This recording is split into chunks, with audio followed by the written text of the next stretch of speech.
जय गुरु जी, शुक्राना गुरु जी। जय गुरु जी संगत जी। आइए संगत जी, आज हम जानेंगे कि कैसे गुरु जी ने अमेरिका से वापस आए एक कपल को ब्लेस किया, अपनी चरणों में लिया। आगे बढ़ने से पहले आप अपने चैनल गुरुजी सत्संग वर्ल्ड को सब्सक्राइब कर लीजिए ताकि आपको ऐसे वीडियोस, ऐसे सत्संग रोज़ रोज़ सुनने को मिले। और आप अपने दोस्तों के साथ, अपनी प्यारी संगत के साथ इन सत्संग को शेयर कीजिए ताकि वो भी जल्द से जल्द हमारे गुरुजी से जुड़ सके। और हाँ, अगर आप में से कोई अपना सत्संग हमारे साथ शेयर करना चाहता है, बाकी संगत के साथ शेयर करना चाहता है, तो नीचे दिए गए जीमेल आईडी या फिर व्हाट्सएप नंबर पर हमें मैसेज कीजिए। आपके सत्संग भी बहुत जल्दी शेयर किए जाएंगे। आज हम जानेंगे कैसे गुरुजी ने Meera aunty and Anil Johar uncle को ब्लेस किया। जौहर फैमिली न्यूयॉर्क में 5 ईयर्स से रह रही थी। 5 साल रहने के बाद वो इंडिया वापस आई थी। उनकी वापसी के बाद बहुत सारी प्रॉब्लम्स उनको आई। उनकी जो वापसी की जर्नी थी वो इतनी अच्छी नहीं थी जितनी उन्होंने इमेजिन की थी। मीरा जौहर को ऐसे समय पर किसी सलाहकार या किसी गाइडेंस की बहुत ज़्यादा ज़रूरत थी। उन्हें बहुत ज़्यादा दुख था कि उनके पास ऐसी कोई गाइडेंस नहीं है। लेकिन ये सब अगस्त 2006 में चेंज हो गया।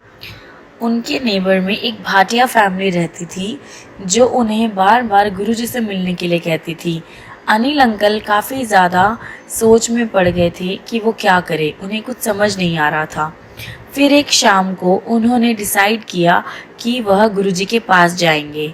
भाटिया फैमिली के साथ घर से निकलते हुए उन्होंने मीरा को अपने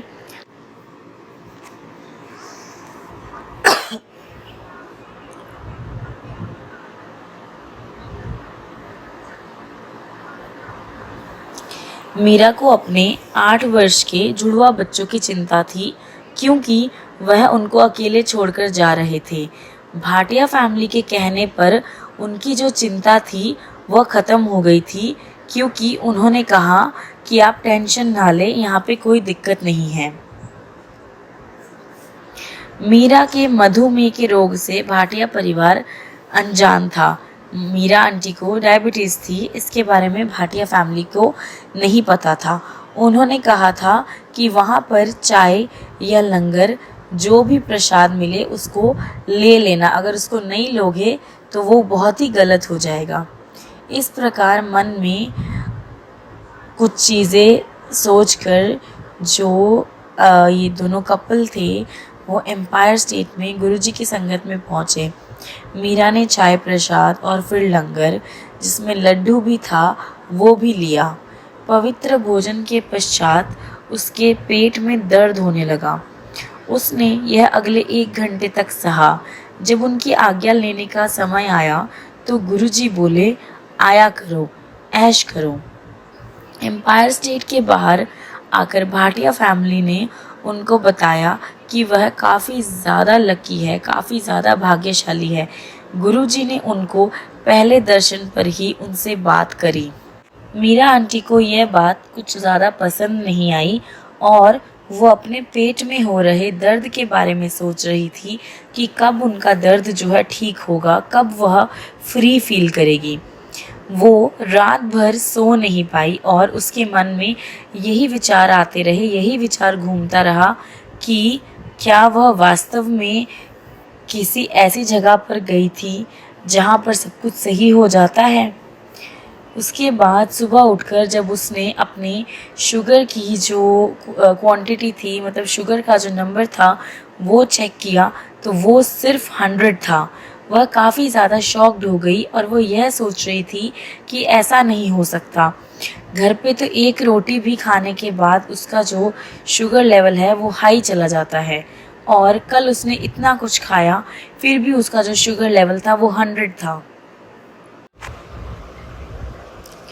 मीरा आंटी हर दर्शन के बाद अपनी शुगर लेवल को चेक करती थी और जितनी बार भी उन्होंने चेक किया उनका जो डायबिटीज़ का लेवल था वो हमेशा नीचे ही रहता था, हमेशा कम ही आता था। उनका ट्राइग्लिसराइड्स भी हमेशा कम आता था। 700 से कम होकर 120 पर आ गया था। एट लास्ट उन्होंने अपने गुरुजी के टेस्ट लेने बंद कर दिए थे। उसे विश्वास हो गया था कि ये गुरुजी की ही ब्लेसिंग्स है, गुरुजी का ही आशीर्वाद है जो उन्हें डिजीज़ से कंट्रोल करने में मदद कर रहे हैं, जो उन्हें रोग मुक्त होने में मदद कर रहे हैं। उसे लग रहा था कि उसका जो ब्लड है वो भी अब क्लीन और सही हो रहा है। वो सिर्फ उसका आभास ही नहीं था जबकि सच्चाई थी। उसका जो भी ब्लड टेस्ट करवाया, एक तो सही नस का पता नहीं चलता था और फिर उसमें निकला हुआ जो ब्लड था वो भी गंदा होता था जब वो पहले ब्लड टेस्ट करवाते थे। लेकिन जब से उन्होंने अब गुरुजी के पास आने के बाद जब उन्होंने पहली बार ब्लड का जो टेस्ट करवाया है, उन्हें पहली ही बार में नस मिल गई और जो ब्लड बाहर आया वो बिल्कुल प्योर था। संगत जी, दिलचस्पी की बात इसमें ये है कि जो भाटिया फैमिली थी उनको जौहर फैमिली के इन डिजीज़ के बारे में कुछ नहीं पता था। अनिल अंकल जो उनको भी हमेशा नज़ला लगा रहता था, वह कभी भी एक रूम के अंदर नहीं बैठ पाते थे। गुरुजी के पास आने के बाद 2-3 महीने बाद उन्हें भी फील हुआ कि उनकी जो बीमारी है वो भी अब ख़त्म हो चुकी है। वह अपनी पत्नी के जो रोग थे उनके बारे में काफ़ी ज़्यादा परेशान रहते थे कि वह बाकी सब बातें तो भूल ही गए थे। जनवरी 2007 में जौहर एंड उनकी जो और फैमिली थी वह जिम कॉर्बेट नेशनल पार्क में घूमने गए थे। सब 2 जीपों में चढ़कर जो जंगल था उसका चक्कर काटते रहे, किंतु कोई भी जंगली जानवर उन्हें दिखाई नहीं दिया। बच्चे कह रहे थे कि उन्होंने गुड़गांव के जो शहरी वातावरण में कहीं अधिक पशु देखे हैं। बच्चे कहते हैं कि उन्होंने जो मतलब शहर का जो एनवायरनमेंट था वहाँ पे उन्होंने काफ़ी ज़्यादा जानवर देख लिए, पर उन्हें उस जंगल में जानवर नहीं मिले।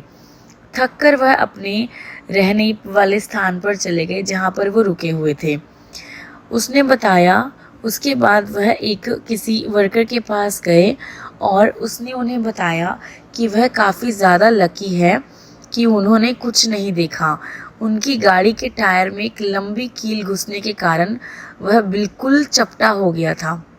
3 घंटे तक वन के ऊबड़ खाबड़ मार्गों पर न तो उन्हें इसका पता चला, न ही उससे उनकी जो रास्ता थी या जो उनकी जो यात्रा थी उसमें कोई भी रुकावट आई। गुरुजी ने जौहर परिवार की अनदेखी विपदा से रक्षा करी थी। गुरुजी ने उनको ऐसी प्रॉब्लम से बचाया जिसके बारे में वह अवेयर भी नहीं थे।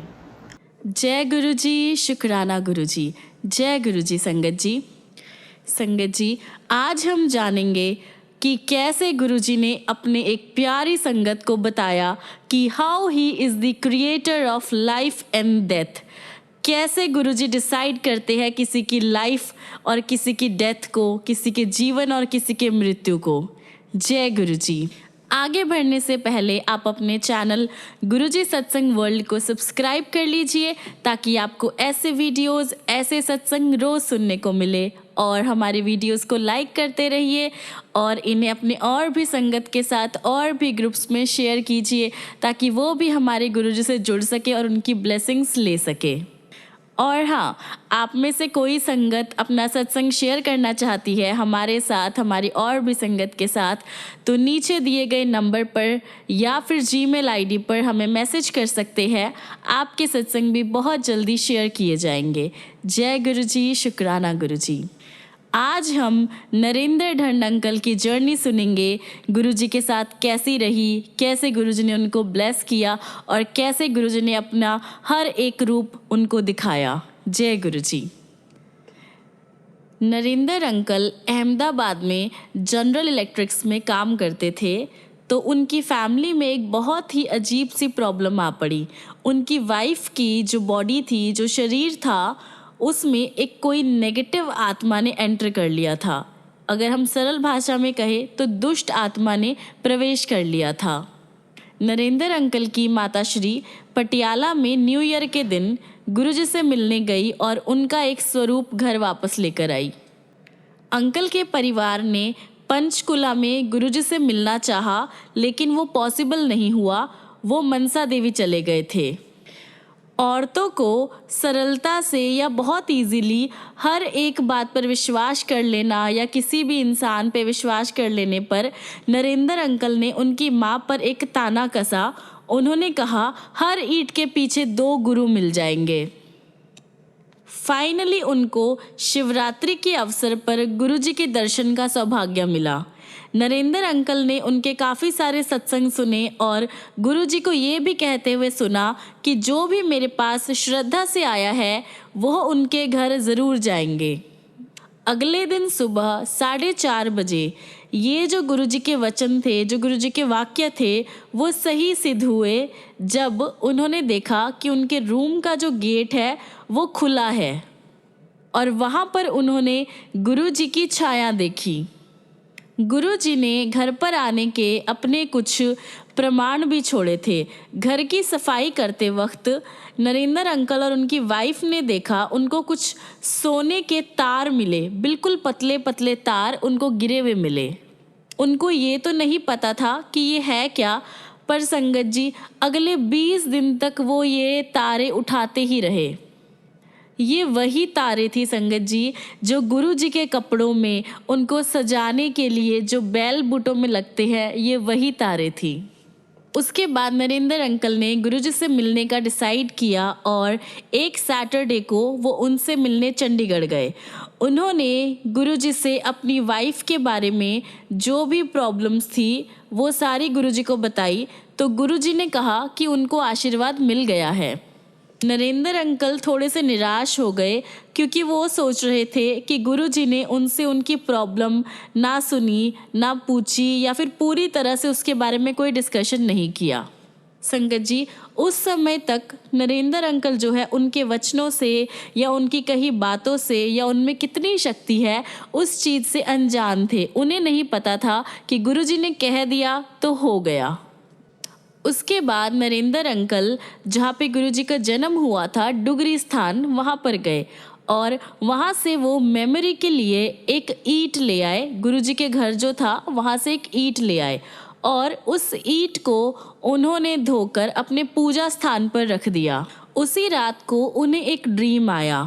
उन्होंने देखा कि वो औरत जो उनकी पत्नी के शरीर में थी वो अब उनके शरीर में आ गई है और वो उनके मुंह से अब बोल रही है कि उसे कभी भी अपने वश में नहीं किया जा सकता था, लेकिन घर में रखी हुई वो ईंट इतनी शक्तिशाली है कि अब वो यहाँ पर एक पल भी नहीं रह सकती और वो इसी समय ये घर छोड़कर जा रही है। संगत जी और उस फैमिली की जो कंडीशन थी, जो प्रॉब्लम थी, वो ख़त्म हो गई थी गुरुजी के घर से लाई हुई उस ईंट के कारण। संगत जी वह एक ईंट नरेंद्र के उस परिहास का, उस ताने का कि हर ईंट के पीछे 2 गुरु मिल जाते हैं का मुंह तोड़ उत्तर भी था। अगले दिन नरेंद्र को वो सपना बिल्कुल भी याद नहीं था। उसने बहुत ट्राई किया याद करने का, पर फिर भी उसे याद नहीं था। लेकिन गुरुजी ने उसके मन की सभी शंकाएं, सभी डाउट ये कहकर दूर कर दी थी कि उन्हें एक ईंट के माध्यम से कृपा हुई थी। फिर भी गुरुजी ने हमेशा की तरह थोड़े से ही वाक्यों में उसको समझाने के लिए कहा, गुरु को कुछ भी बताने की ज़रूरत नहीं है। अपने गुरु को इतना नीचा मत गिराओ। गुरु को तुम्हारी सारी समस्या का पता है और वो उसका हल भी निकालेंगे। जनवरी 1998 में नरेंद्र अंकल अपने भतीजे की पहली लोहड़ी पर होने वाले फंक्शन के लिए उपले लाने डुगरी गए। वो गुरुजी की माँ से मिले जिन्होंने उन्हें 1 बोरी उपले ले जाने के लिए कहा, लेकिन वो अपनी कार में सिर्फ 5 उपले लेकर वापस आ गए। 3 दिन बाद माताजी गुरुजी के पास दिल्ली में थी। गुरुजी ने उनसे प्रश्न किया कि क्या कोई उनके पास उपले लेने आया था। माँ को नरेंद्र का नाम तो नहीं पता था, तो उन्होंने बताया कि चश्मा पहने हुए एक आदमी आया था और वो कुछ उपले अपनी कार में रखकर ले गया। जब गुरुजी ने पूछा कि क्या बोरी भरकर उपले दिए थे, तो माँ ने नकारात्मक उत्तर दिया, मतलब उन्होंने मना कर दिया। फिर गुरुजी जैसे अपने आप से बात करते हुए बोलने लगे कि होगा या नहीं होगा। यह उन्होंने 2 बार दोहराया। फिर वो बोले कि जब होगा वह देख लेंगे।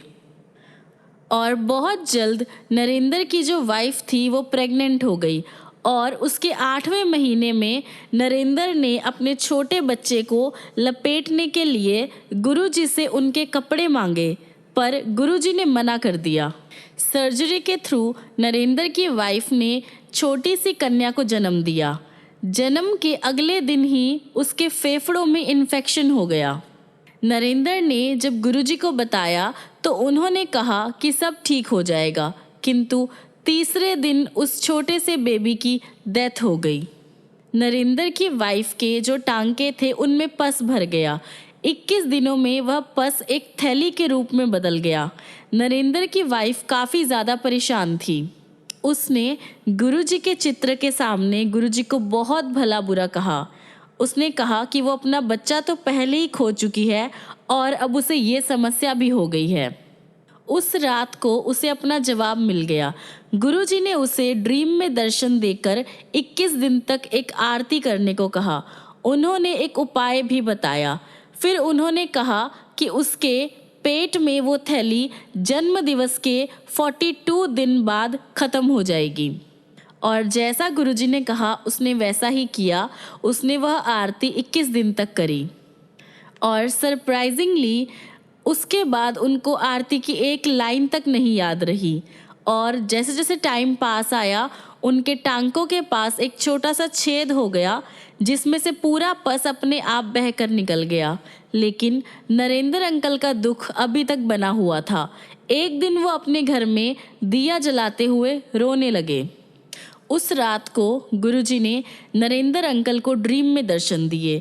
वह उसे उस जगह पर ले गए जहां नरेंद्र ने अपने छोटे बच्चे को दफनाया था। उन्होंने उसे वहां खोदने के लिए कहा। फिर उन्होंने उस छोटे बच्चे को उनके हाथ में रखने के लिए कहा, जो अचानक बहुत बड़ा लग रहा था। फिर गुरुजी ने दूसरे हाथ से उसके ऊपर जल छिड़का तो वो रो पड़ी। फिर उन्होंने नरेंद्र अंकल से 2 बार पूछा कि क्या उन्हें ये बेटी चाहिए। उस टाइम नरेंद्र अंकल कोई जवाब नहीं दे सके। गुरुजी ने उन्हें बताया कि अगर वो उस टाइम उनकी माँ के कहे अनुसार उपलों की पूरी बोरी ले जाते तो ये घटनाएं या ये प्रॉब्लम्स आती ही नहीं। गुरुजी ने बताया कि इस बच्चे ने जन्म ही नहीं लेना था। गुरुजी ने समझाया कि इस बच्चे के जीवित रहने से माता या पिता में से एक की मौत ज़रूरी थी, एक की मौत निश्चित थी। उस ड्रीम में नरेंद्र अंकल ने फिर उस गुड़िया को, उस कन्या को अस्वीकार कर दिया। गुरुजी ने फिर उस कन्या को मोक्ष दिया और नरेंद्र अंकल ने उस बच्चे के शरीर से एक रोशनी, एक किरण निकलकर गुरुजी के चरण कमलों में जाती हुई देखी। गुरुजी ने कहा कि उसे वह मुक्ति प्राप्त हुई है जो तपस्वी, जो महापुरुष, जो वर्षों तक तपस्या करते हैं उन्हें भी प्राप्त नहीं होती। उस शमशान घाट में गुरुजी की कृपा से एक आत्मा को मुक्ति मिली है। नरेंद्र अंकल बचपन से शिव के भक्त रहे हैं। वह माला जपने और अमरनाथ, जहाँ पर बर्फ का शिवलिंग है, वहाँ जाना पसंद करते थे। गुरुजी से मिलने के बाद वह अपने भाई सुनील के साथ फिर से उस पवित्र स्थान पर गए। जब वो दोनों गुफा के अंदर जाने के लिए लाइन में खड़े हुए थे, नरेंद्र को दिन में ही स्वप्न आने लगे।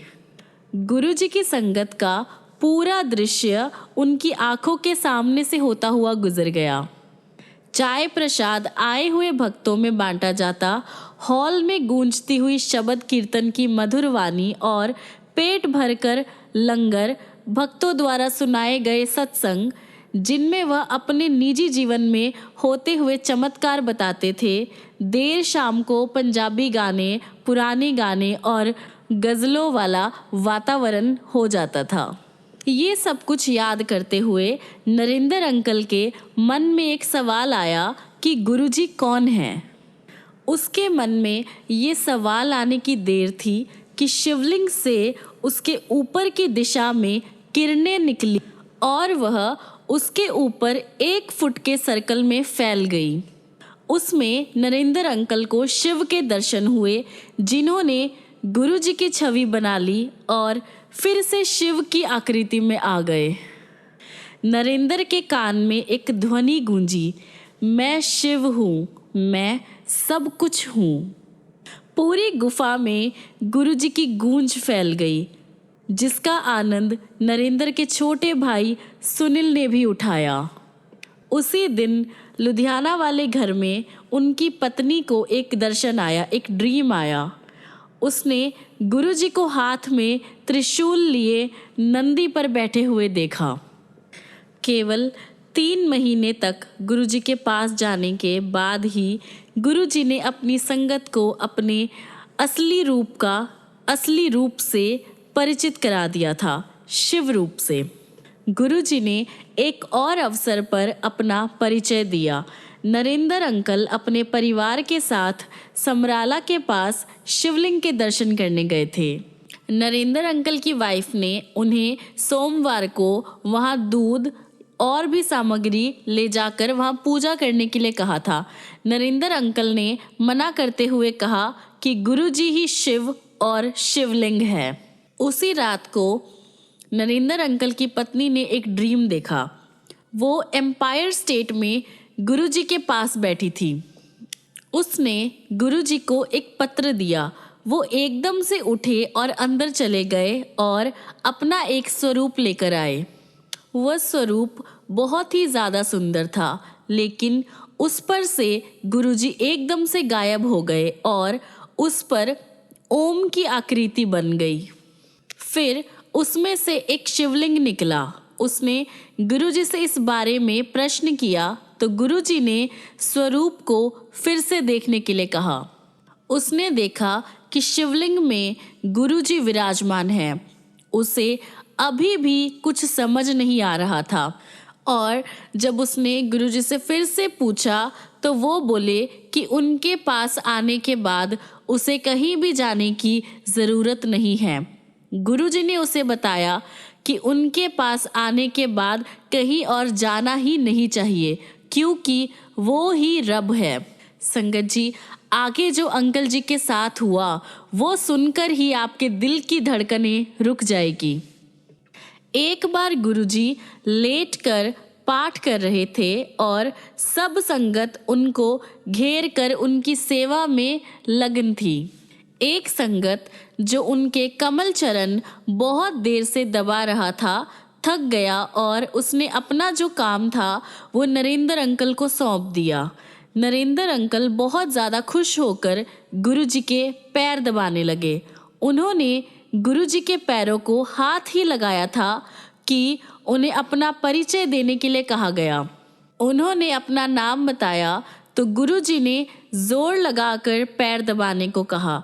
थोड़ी देर बाद उन्होंने अपने तलुए और जोर से दबाने के लिए कहा, क्योंकि उनमें काफ़ी ज़्यादा पीड़ा हो रही थी। 10 मिनट के बाद गुरुजी ने फिर से नरेंद्र अंकल को अपनी पूरी शक्ति लगाकर तलुए दबाने को कहा और उन्होंने वैसा ही किया। गुरुजी के पैर के अंगूठे से अमृत निकलने लगा, जैसे गाय दूध देती है। गुरुजी के पैर के आसपास 1 फुट तक का जो एरिया था वो उससे गीला हो गया। गुरुजी ने नरेंद्र अंकल को कहा कि अब देखो गुरु कौन है। उनका पूरा शरीर अमृत से भरा हुआ है। इसी प्रकार जब नरेंद्र अंकल ने गुरुजी को उनका वास्तविक रूप दिखाने के लिए कहा तो गुरुजी ने उनको प्यार से मना कर दिया। उन्होंने उसे समझाया कि वह 14,000 वॉट के तार के समान है और उनकी जो संगत है वो 0 वॉट के बल्ब है। वह बोले कि अगर उन्हें छुआ गया तो छूने वाला नष्ट हो जाएगा। वह शिव है, उसके हृदय की धड़कन रुक जाएगी। समय आने पर वह उन्हें दर्शन ज़रूर करवाएंगे। कभी कभी गुरुजी अपनी जो संगत होती थी, उनके जो रिलीजियस बिलीफ या रिलीजियस जो उनका नेचर है, उस पे अपनी राय दे दिया करते थे, पर ऐसे अवसर बहुत ही कम होते थे। माला को कुछ भी बताने को वह मना करते थे, क्योंकि इससे मनुष्य जो है स्वाभिमानी हो जाता है।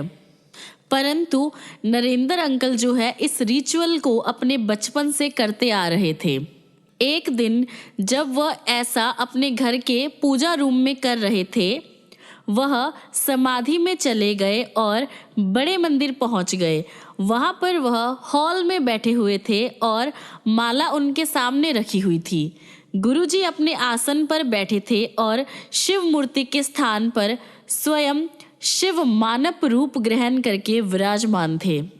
शिव के हाथ से एक किरण निकलकर उनकी माला पर पड़ी। उसी प्रकार से एक किरण गुरुजी के हाथ से माला पर आई।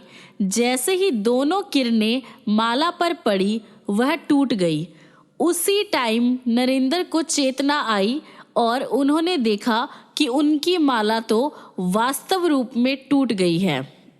उस दिन से नरेंद्र अंकल ने माला को कुछ भी बताना बंद कर दिया है। वह अब गुरुजी के कथन पर विश्वास करते हैं कि प्रार्थना, प्रेयर कभी भी करी जा सकती है। भगवान को याद करने के लिए ना ही कोई माला और ना ही कोई सुइटेबल टाइम होना चाहिए। भगवान को तो खाते पीते, घूमते फिरते, भोजन बनाते हुए, लेटे हुए या कोई भी काम करते हुए कभी भी याद कर सकते हैं और उनका शुक्राना कर सकते हैं। यदि भगवान और उनके भक्त का जो संबंध है वो अटल है, अटूट है, तो वह कभी भी, कहीं भी, किसी भी अवस्था में आपके सामने आ सकते हैं। आपकी मदद करने के लिए हर पल आपके साथ रह सकते हैं। एक अवसर पर गुरुजी ने नरेंद्र अंकल और उनके परिवार को कुछ दिन के लिए बड़े मंदिर में रहने के लिए कहा।